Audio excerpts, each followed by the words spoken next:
In the last video, I revealed how Roaring Kitty made over $200 million in 3 weeks. Now I want to show you an intricate plan he might have used with a team, and then run that plan in real time. This will then help us figure out who's on that team. My name is Felix Fry. Don't forget to hit the like button and subscribe. Now, back to the case of Roaring Kitty and the Big Short Squeeze. First and foremost, I want it to be clear that I do not know Keith Gill, aka Roaring Kitty, and have zero connections to anyone that might know Roaring Kitty, at least that I know of. I do not know anyone at the SEC or the Massachusetts Regulator's Office who publicly stated that they are looking into his trading in GME. This video contains my own thoughts trying to answer the question that the regulators are asking themselves. Is there stock manipulation here, or even a conspiracy going on behind the scenes?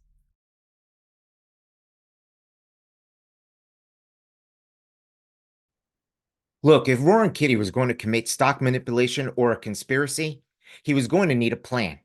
Here are my thoughts on what this plan might look like.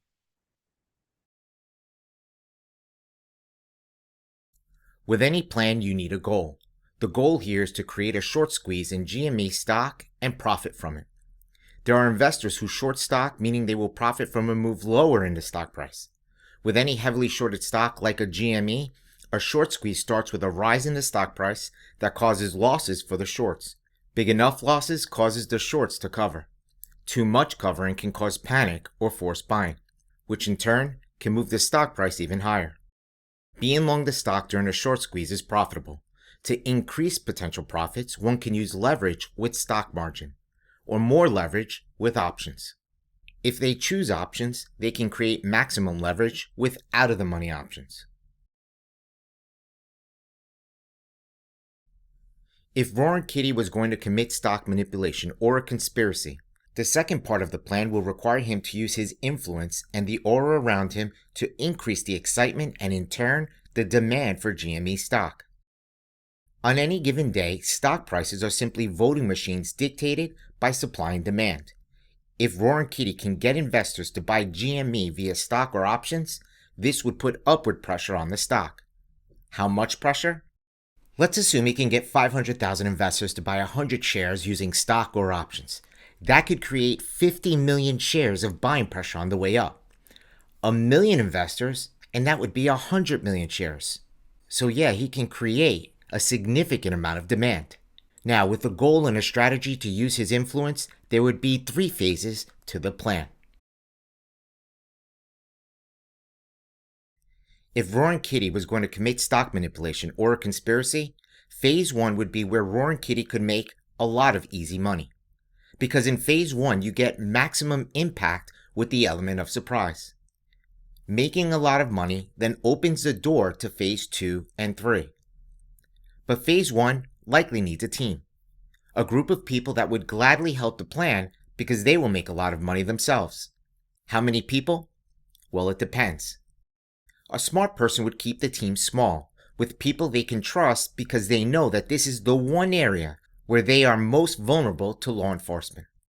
For this reason, communication with Roaring Kitty likely comes to a halt in phase 1. If Roaring Kitty was going to commit stock manipulation or a conspiracy, then after making a lot of money in phase 1, phase 2 is where Roaring Kitty would try to use real action to make sure he is perceived as someone who likes the stock and wants to be a long-term holder. At this point, so much money was made in phase 1 in so little time that regulators would be watching.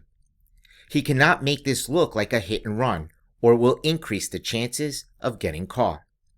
Roaring Kitty must play the long game. A great way to create cover for himself is to use some or all of the profits from phase 1 to buy stock and buy a significant number of calls. The added benefit to this, investors would get even more excited, setting up the stage for the last phase. If Roaring Kitty was going to commit stock manipulation or a conspiracy, then after showing that he got back into GME in huge size and alerting the team, phase 3 would be his final exit, a scenario that could create even more excitement and demand for GME stock, which could cause the stock price to jump, giving him a chance to reduce his positions. If Roaring Kitty was going to commit stock manipulation or a conspiracy, he must throw back some money into the stock to maintain a long-term position. The endgame is not to walk away with the money just yet. While this stock position carries risk, it would likely risk only a fraction of his total profits. Roaring Kitty must take this risk as he patiently waits out the regulators until it's clear to walk away. Taking another long nap might be his best move. Now let's play out this plan in real time. Here's the GME chart over the last couple of months. If Roaring Kitty was going to commit stock manipulation or a conspiracy, then phase 1, where he'll make the easy money, likely started around here. Within phase 1, there are several important moments, starting with the setup. It's likely that Roaring Kitty started buying tens of thousands of out-of-the-money call options on April 24th and 25th. It's his score, and he gets the first bite of the apple. He then signals to the team to begin their call buying. Remember, out-of-the-money call option buying offers the buyer maximum leverage and can quickly drive a tremendous amount of buying pressure in the stock. This happens because the seller of those options needs to buy stock to hedge their short call position. In the previous video, I showed you that during this period from April 24th to May 2nd, Roaring Kitty and the team spend millions of dollars on option premiums. An estimated $7 million just in the call options expiring on May 17th. Once the setup is complete, we get the first signal. Something like this. Blue Horseshoe loves Anacott Steel. On Thursday, May 2nd at 1:15 Eastern Standard Time, several options trades are made, sweeping GME June call options. Here are those trades. The June $16, $17, and $18 calls were bought together. Notice that relative to the 150,000 or so out-of-the-money call options that traded the previous 2 weeks, something changed after these buys of only 7,200 options. The stock moved sharply higher, and the call options activity increased dramatically in the weekly options. By Friday's close, the stock reached 1745 and closed at 1647. This was more than a 50% move in 2 days. This obviously indicates more demand for the stock, likely coming from a larger group of people. If Roaring Kitty was going to commit stock manipulation or a conspiracy, he would need more people to do his bidding. It appears a new group was let into the trade here. This group we can call the early birds. The early birds are allowed to make good money, but they are not part of the team. They do play a critical role because they will be the loudest speakers on social media, pushing the excitement as they make money and the play develops. But this play is just getting started. On Sunday, May 12th at 8 p.m., we get the catalyst. 3 years after Roaring Kitty sent his last tweet of a kitty going to sleep, he posted this meme, which incited the whole GME crowd. Their hero was back. GME stock closed on May 10th at 1746. After this meme, the stock opened on Monday at 26.34, reaching a high of 38.20, and closed at 30.45. By Tuesday the 14th, GME reached an incredible $64.83 before making its descent. It appears that Roaring Kitty was doing most of his option selling and taking profits on the 14th and 15th. The stock closed at 22.21 on Friday, almost a complete reversal from the previous Friday, which brings us to phase 2.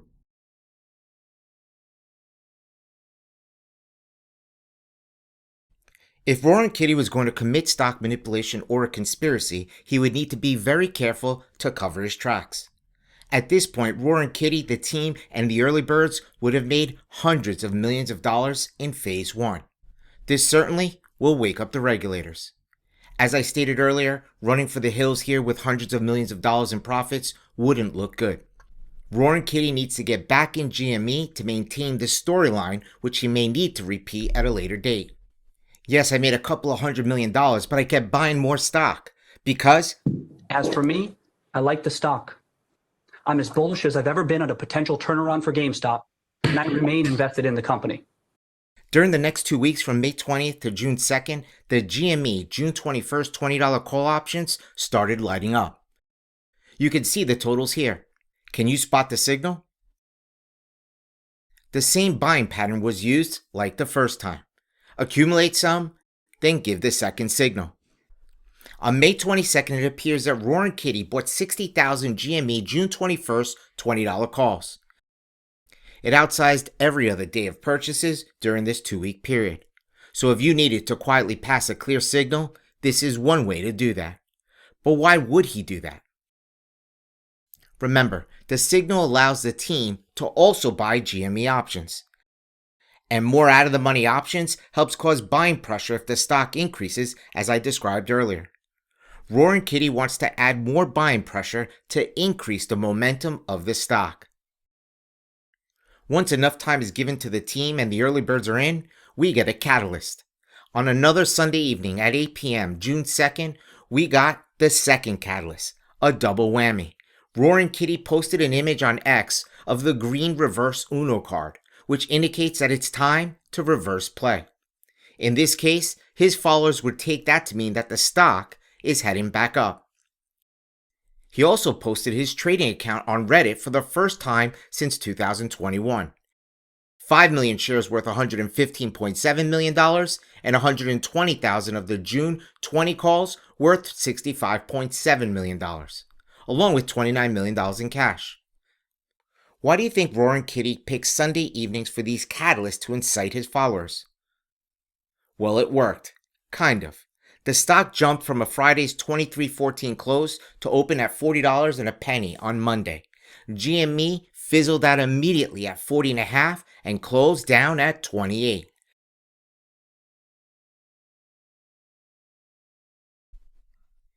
If Roaring Kitty was going to commit stock manipulation or a conspiracy, he needed an exit strategy. For example, in Phase 3, he could use a series of catalysts to propel the stock higher and see the reaction in the stock, trying to judge how high these catalysts could move the stock.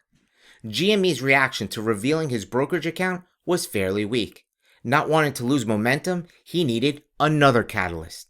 At this point, all eyes were on the GME June $20 calls to see if Roaring Kitty was bailing. He wasn't. In the background, on June 4th, the Massachusetts security regulator announced they were probing Roaring Kitty's trades. Then on Thursday, June 6th, he switched his Sunday pattern and issued another catalyst to incite his following. Roaring Kitty announced a live stream for the following day, Friday, June 7th. The stock soared, reaching $47.50 and closing near the highs. Overnight, the stock ran above $60 in anticipation of the live stream. Roaring Kitty's position had reached $1 billion. I suspect he was going to sell his options on Friday. Unfortunately, on Friday morning, June 7th, GME released earnings early and announced a plan to immediately sell 75 million shares. The stock tumbled and closed the day at $28.22. That was the second catalyst in a row to fall flat. So again, on Sunday evening at 8 p.m., June 9th, we received another catalyst. He posted this meme of the opening scene in the movie Joker, where the Joker is heading to rob the bank. Again, his followers might insinuate that the stock was going to have another big run. That didn't happen. It was the third catalyst in a row that failed to stick. By Friday, Roaring Kitty had decreased his position. He sold 80,000 GME June 20 calls and exercised 40,000 options. This added 4 million shares to his holdings, making his total position 9 million shares. This is a reminder to everyone that is watching that he likes the stock. I think it's clear that Roaring Kitty has made a fortune, likely more than what I outlined in the last video. But has he stepped over the legal line? There's a Wired magazine article that brings up manipulation and quotes Lisa Braganza, who is the former branch chief at the Securities and Exchange Commission. Specifically, Gil could find himself in trouble when his call options expire on June 21st, leaving him with a decision. Should he sell his options at a profit if the stock price remains high, or take delivery of the GameStop shares they represent? Having made his position public, says Braganza, Gil is required under a little understood facet of securities law to provide his audience with advance warning of any sales, even if doing so would jeopardize profits.